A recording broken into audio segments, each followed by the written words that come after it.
Hello, my name is Rachel Sabin, and I am a Master of Public Health student at Western Michigan University.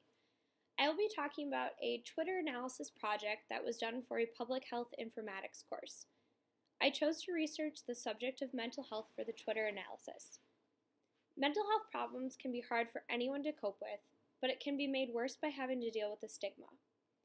Mental health is defined as a state of well-being in which every individual realizes his or her own potential, can cope with the normal stresses of life, can work productively and fruitfully, and is able to make a contribution to her or his community. Misunderstandings and stigma surrounding mental ill health are widespread. Mental health services worldwide are only able to serve a minority of patients. The evolving communication tools through social media and web-based may provide new and exciting opportunities to change that. Young people especially have a different approach to interact, learn, and access services through the internet. E-mental health will be an integrated component contributing to more capacity, higher quality of care, and better accessibility. This may be an opportunity of a lifetime for a paradigm shift. Twitter can be used to capture the state of positive and negative attitudes across various mental health topics and identify the areas of positive change.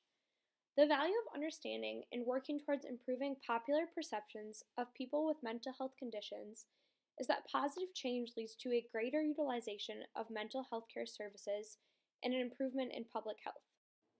My informatics final project aimed to address mental health by using Twitter and collecting tweets with the hashtag mental health.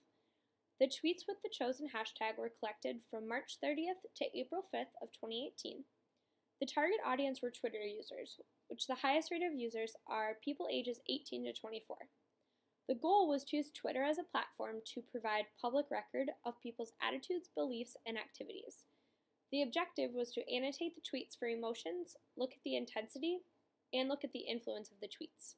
I used the softwares Brand24 and Simpler to analyze the tweets.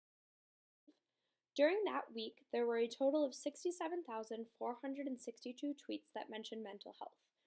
There were 38,762 participants, 468 average tweets an hour, and approximately 476 million impressions.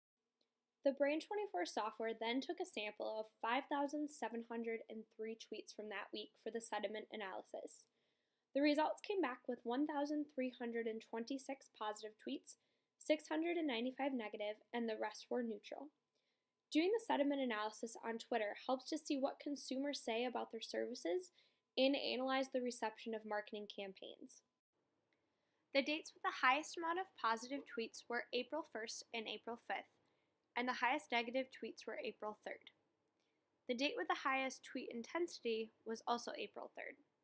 The tweet intensity is the number of Twitter followers, following, and number of tweets and retweets collectively measured. A heat map was then created using Tableau to represent the positive and negative tweet data.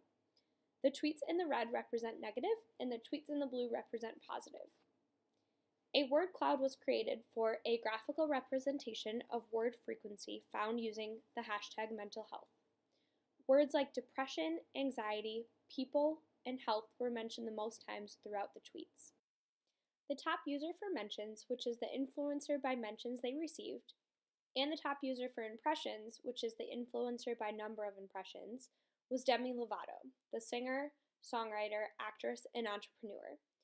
Demi's tweet was on March 30th, and she was sharing information about a documentary and movement called Be Vocal, Speak Up for mental health.